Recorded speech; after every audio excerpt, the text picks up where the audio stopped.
Hay historias que el dinero intenta enterrar, relatos que el poder prefiere cubrir con mármol, jardines y ceremonias oficiales, y sin embargo permanecen ahí, respirando bajo la superficie de los muros, esperando a que alguien vuelva a escucharlos. Y el castillo de Chapultepec, alzado sobre una colina que domina el Valle de México, es uno de esos lugares donde la historia nunca ha sido silenciosa,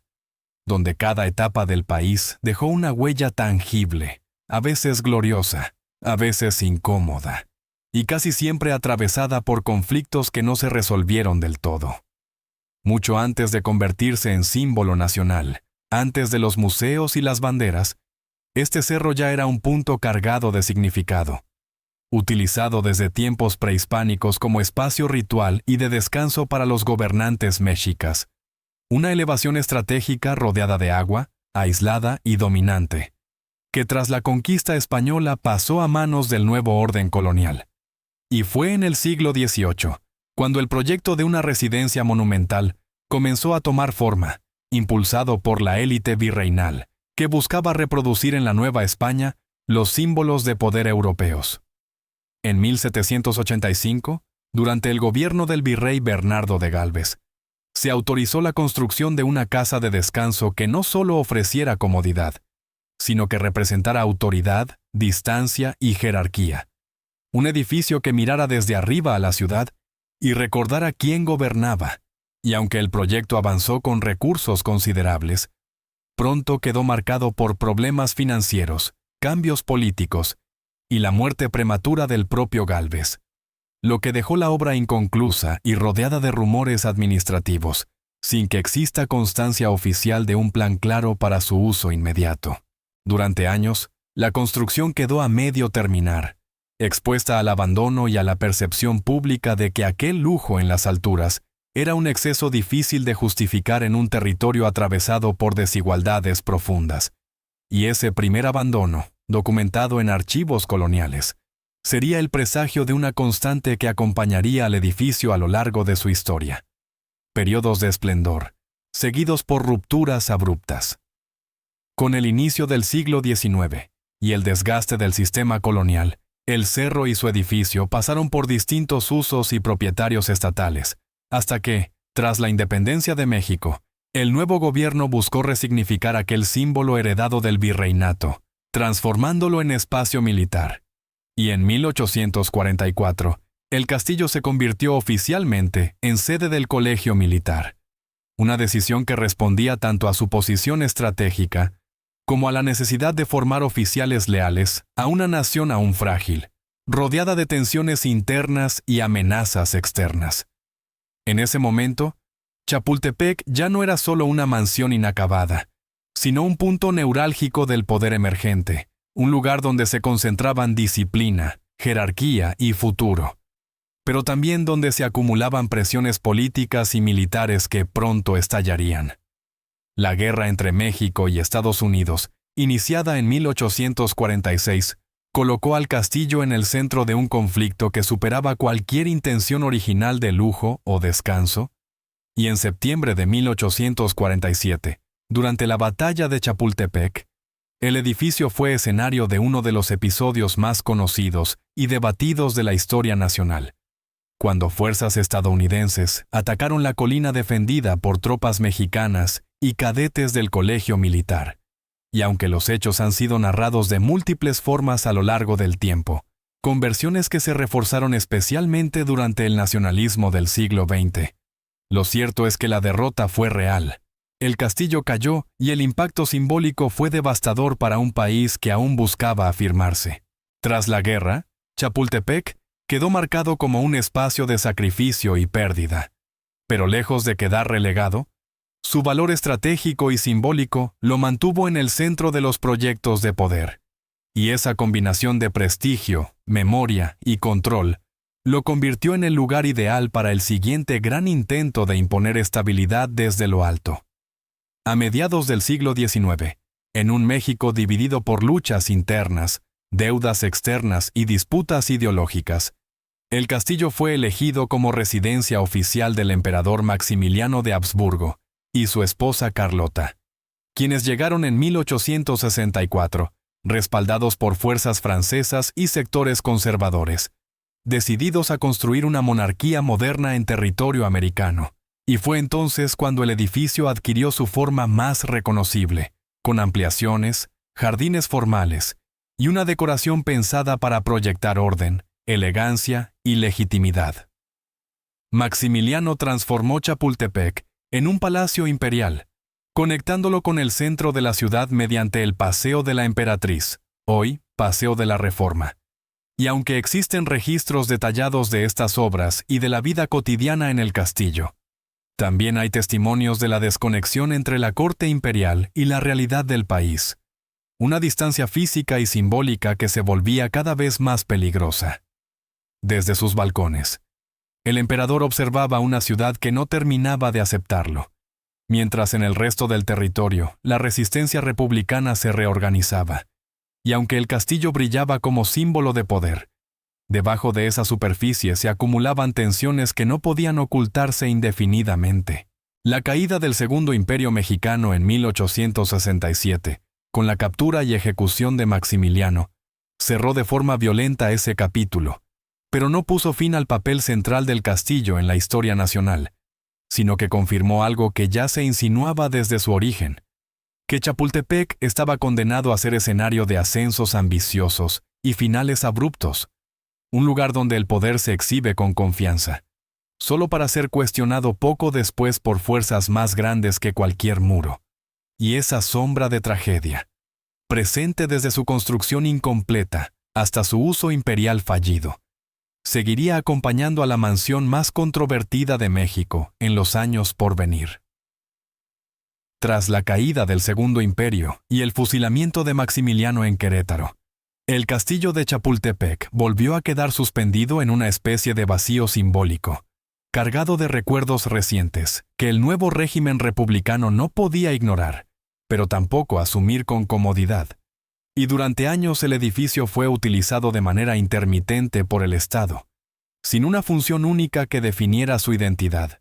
como si la nación misma dudara sobre qué hacer con un espacio tan profundamente asociado al poder impuesto desde fuera.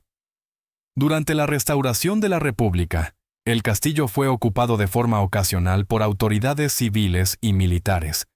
y aunque no existen registros de una vida palaciega comparable a la del periodo imperial, sí hay constancia de que se realizaron reparaciones mínimas para mantenerlo operativo, siempre bajo la sombra de su pasado reciente, que seguía generando rechazo en amplios sectores de la población. Con el paso de las décadas, y especialmente tras el ascenso de Porfirio Díaz al poder en 1876, Chapultepec encontró un nuevo propósito que marcaría una de las etapas más largas y complejas de su historia, convirtiéndose en residencia oficial presidencial, una decisión que no fue casual, sino parte de una estrategia cuidadosamente calculada para proyectar estabilidad, continuidad y control desde un punto elevado, visible y simbólicamente cargado. Díaz, un militar formado en la guerra y profundamente consciente del valor de los símbolos, entendió que habitar el castillo era una forma de apropiarse del pasado y resignificarlo, transformando un antiguo palacio imperial en la sede del poder republicano. Y bajo su mandato, el edificio fue nuevamente remodelado, modernizado y adaptado a los gustos y necesidades de una élite que buscaba equipararse con las grandes potencias europeas.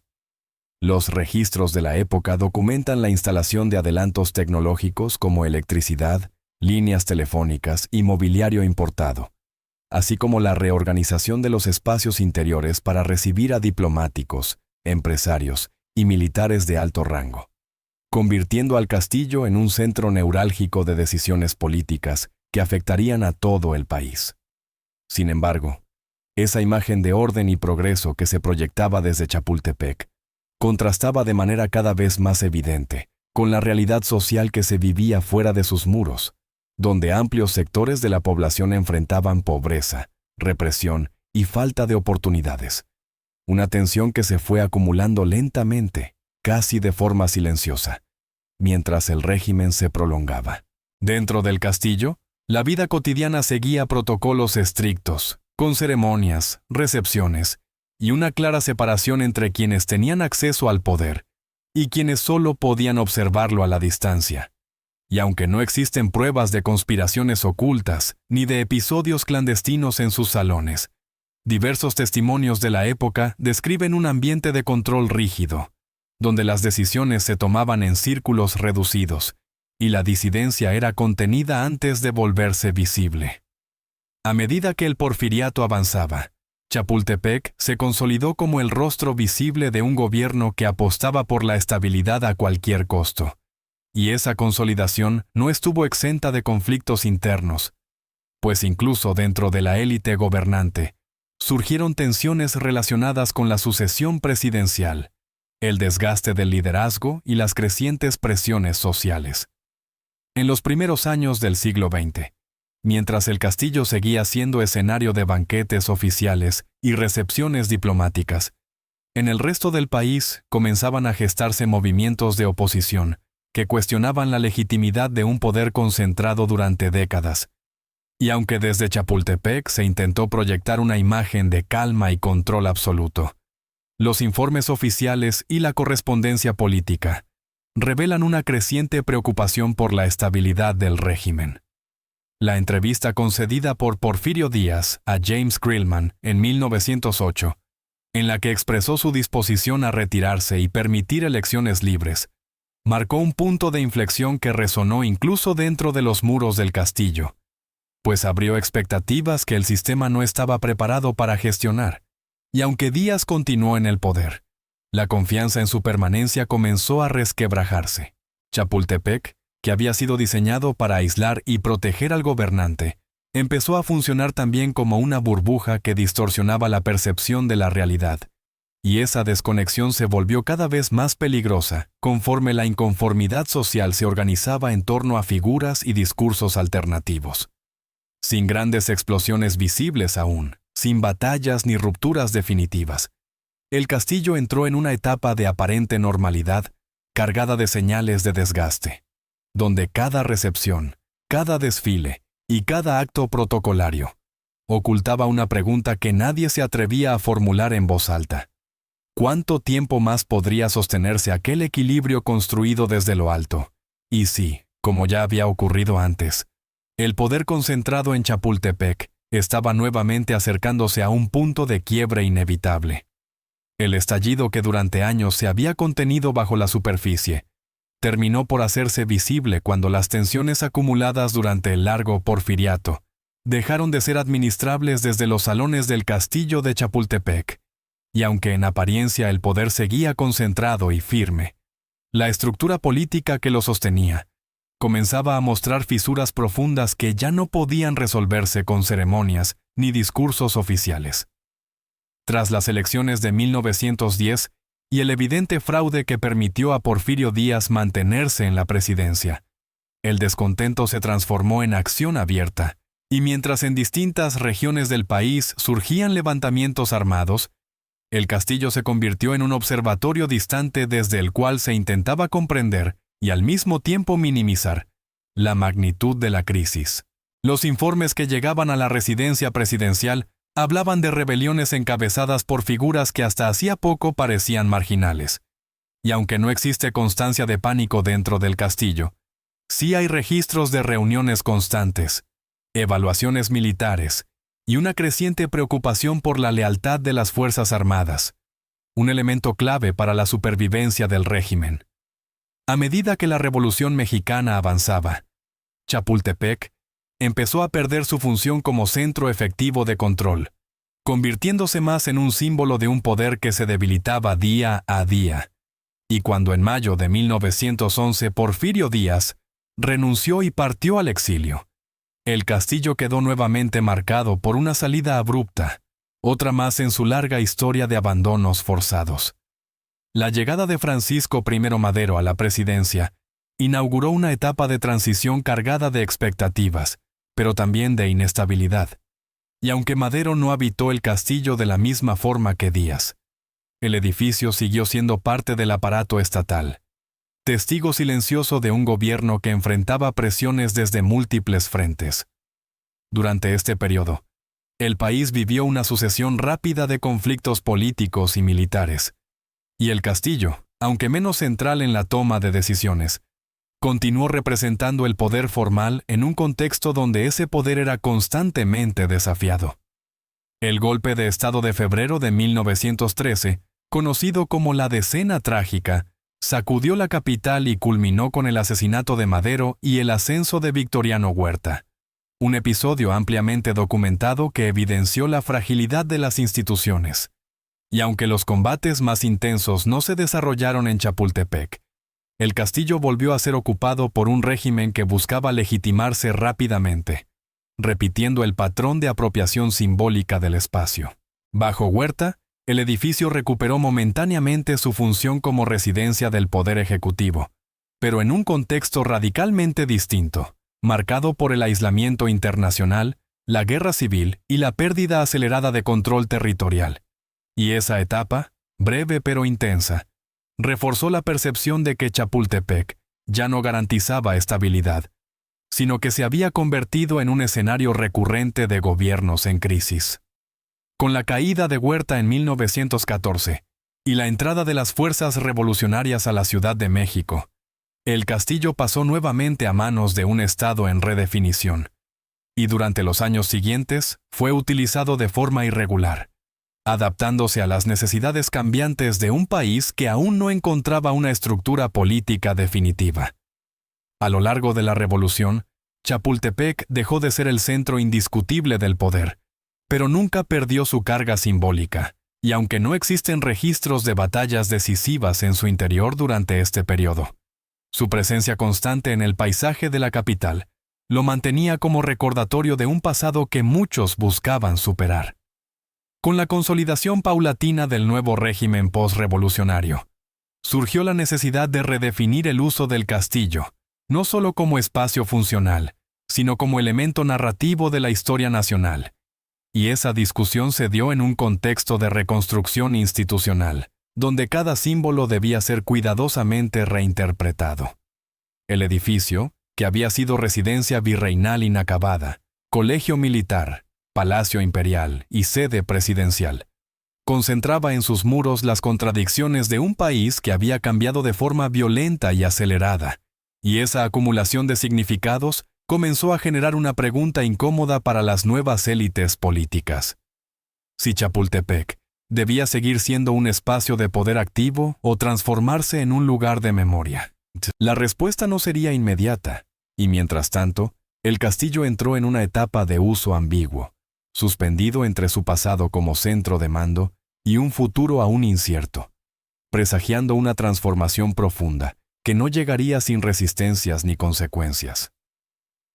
La transformación definitiva del castillo de Chapultepec comenzó a tomar forma cuando el país, tras años de guerra y reorganización política, buscó estabilizarse bajo un nuevo marco institucional.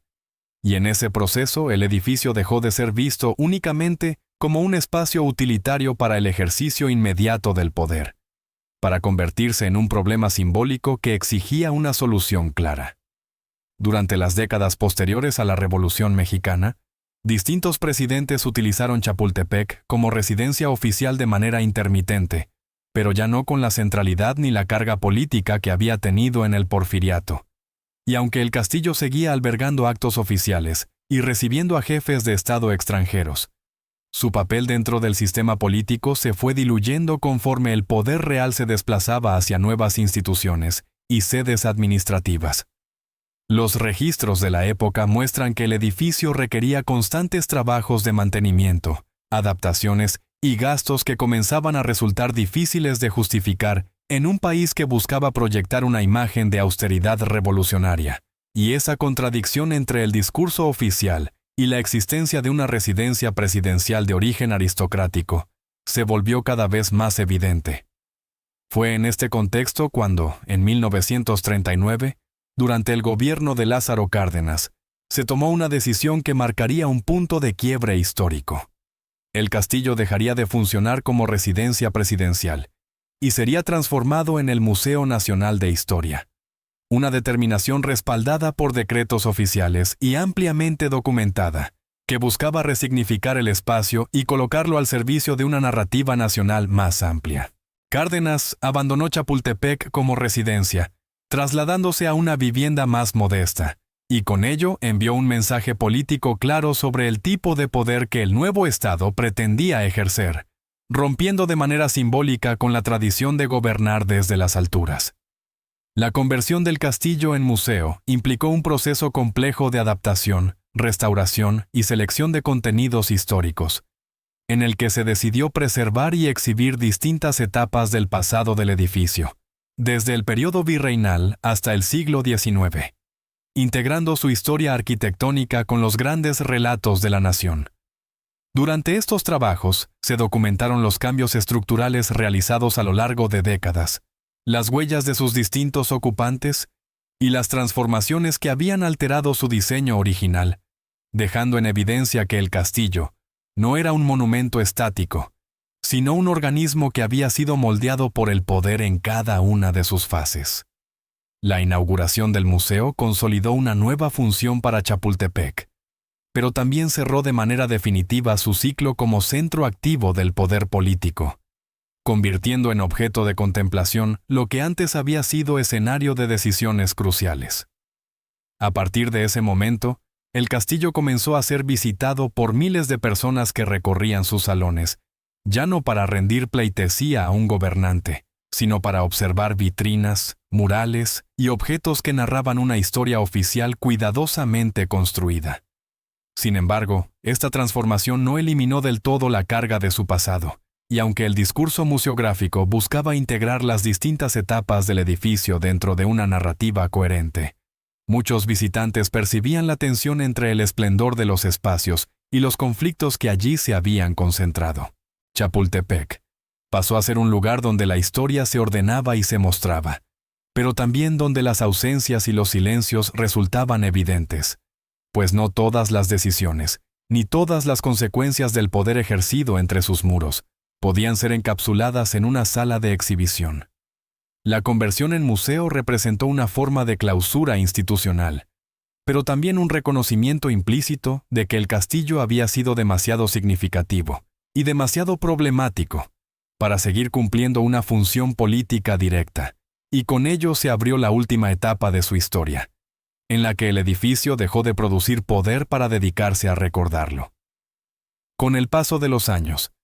el castillo de Chapultepec terminó de asentarse en su nueva condición de espacio histórico abierto al público, y esa estabilidad, lejos de borrar su pasado, lo fijó definitivamente como un lugar donde las distintas capas de la historia mexicana conviven sin posibilidad de separarse del todo. A partir de su consolidación como Museo Nacional de Historia, el edificio dejó atrás cualquier expectativa de abandono o demolición, y se integró de manera permanente al proyecto cultural del Estado, recibiendo restauraciones periódicas, investigaciones archivísticas y un flujo constante de visitantes que recorren sus salas sin siempre ser conscientes del peso político que alguna vez concentraron esos mismos espacios. Los antiguos dormitorios presidenciales, los salones imperiales y las áreas de servicio fueron transformados en recorridos museográficos que explican, de manera ordenada y controlada, los procesos históricos del país. Y aunque la narrativa oficial ha sido ajustada con el tiempo, el castillo sigue funcionando como una síntesis visual del poder, un lugar donde se exhibe cómo la autoridad fue construida, ejercida y finalmente desplazada. Desde la segunda mitad del siglo XX hasta la actualidad, Chapultepec ha sido escenario de actos conmemorativos, visitas diplomáticas y eventos culturales, pero siempre bajo la lógica del patrimonio, no del mando. Una diferencia fundamental que marca el cierre definitivo de su ciclo como residencia del poder. No existen registros de intentos serios por devolverle una función política directa, y su permanencia como museo refleja una decisión institucional clara. El castillo debía ser observado, no habitado por gobernantes. En su estado actual, cuidadosamente conservado y rodeado por uno de los espacios públicos más importantes de la Ciudad de México, el edificio se presenta como un símbolo aparentemente pacificado, integrado al paisaje urbano y al imaginario nacional, Pero esa apariencia de calma no elimina la memoria de las rupturas que lo definieron. Cada restauración revela rastros de etapas anteriores. Cada recorrido recuerda que ese lugar fue, durante más de un siglo, un punto donde se concentraron ambiciones, proyectos fallidos y decisiones que marcaron el destino del país. Y aunque hoy se hable de Chapultepec en términos culturales y turísticos, su historia no puede desligarse del conflicto. A diferencia de otros edificios históricos que quedaron en ruinas o fueron sustituidos por nuevas construcciones, el castillo sobrevivió precisamente porque fue resignificado a tiempo, convertido en objeto de estudio antes de que su carga simbólica se volviera insostenible. Esa transformación no fue un acto neutral, sino una forma de control de la memoria, una manera de encerrar el poder del pasado dentro de vitrinas y discursos curados, permitiendo que sea contemplado sin volver a ejercer influencia directa. Hoy, al observar el castillo desde la distancia, elevado aún sobre la ciudad, resulta evidente que su posición sigue siendo dominante, pero su función es otra. Ya no dicta órdenes ni alberga decisiones inmediatas,